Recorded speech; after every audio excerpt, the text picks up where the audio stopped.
Hi guys, welcome back to my YouTube channel Kavi's Kai ರುಚಿ.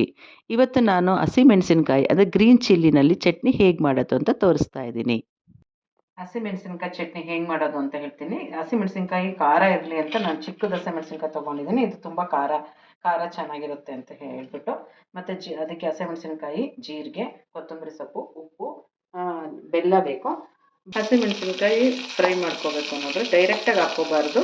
ಹಸಿಮೆಣಸಿನ್ಕಾಯಿ acidity ಆಗುತ್ತೆ, ಗ್ಯಾಸ್ಟ್ರಿಕ್ ಆಗುತ್ತೆ ಅಂತಾರೆ. ಸೊ ಅದಕ್ಕೆ ಸ್ವಲ್ಪ ಫ್ರೈ ಮಾಡ್ಕೊಂಡು ಹಾಕ್ಕೊಂಡ್ರೆ ಒಳ್ಳೆಯದು. ಬೆಳ್ಳುಳ್ಳಿ, ಹಸಿಶುಂಠಿ. ಹಸಿಮೆಣಸಿನ್ಕಾಯಿ ಹುರಿದಾಗ ನೋಡಿ ಸ್ವಲ್ಪ ಎಣ್ಣೆ ಹಾಕ್ಕೊಂಡು ಬಾಣಲೆಯಲ್ಲಿ ಚೆನ್ನಾಗಿ ಹಸಿಮೆಣಸಿನ್ಕಾಯಿನ ಹುರ್ಕೋಬೇಕು, ಬಾಡಿಸ್ಕೊಂಡಾಗ ಈ ರೀತಿ ಆಗುತ್ತೆ.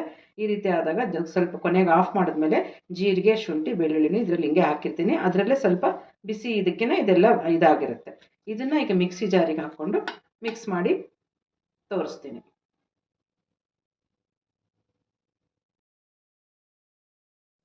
ಹಸಿಮೆಣಸಿನ್ಕಾಯಿ ಖಾರದ ಚಟ್ನಿ ರೆಡಿಯಾಗಿದೆ. ಇದನ್ನು ತುಂಬ ಪೇಸ್ಟ್ ಮಾಡ್ಕೋಬಾರ್ದು, ತರಿಯಾಗಿ ಹಿಂಗೆ ರುಬ್ಕೋಬೇಕು. ಎಣ್ಣೆ ಡೈರೆಕ್ಟಾಗಿ ಒಂದು ಸ್ವಲ್ಪ ಎಣ್ಣೆನೇ ಹಾಕ್ಕೊಂಡು ತಿಂತಾರೆ. ಇದು ಸನ್ ಡ್ರಾಪ್, ಸನ್ ಪ್ಯೂರ್ ಎಣ್ಣೆನೇ, ಅದನ್ನು ಹಾಕ್ಕೊಂಡೇ ತಿನ್ಬೋದು. ಇಲ್ಲ ಅಂದರೆ ಒಂದು ಸ್ವಲ್ಪ ತುಪ್ಪ ಹಾಕ್ಕೊಂಡು ತಿನ್ಬೋದು. ನನ್ನ ಮಕ್ಕಳಿಗಂತೂ ಖಾರ ಅಂದರೆ ತುಂಬ ಇಷ್ಟ. ಇದೇ ರೀತಿ ಮನೇಲಿ ಹಸಿಮೆಣಸಿನ್ಕಾಯಿ ಚಟ್ನಿ ಟ್ರೈ ಮಾಡಿ ಹೇಗಿದೆ ಅಂತ ಕಮೆಂಟ್ ಮಾಡಿ. ಇದು ರಾಗಿ ತಾಲಿಪಟ್ಟು, ಜೋಳದ ರೊಟ್ಟಿ, ಚಪಾತಿಗೆಲ್ಲ ತುಂಬ ಚೆನ್ನಾಗಿರುತ್ತೆ.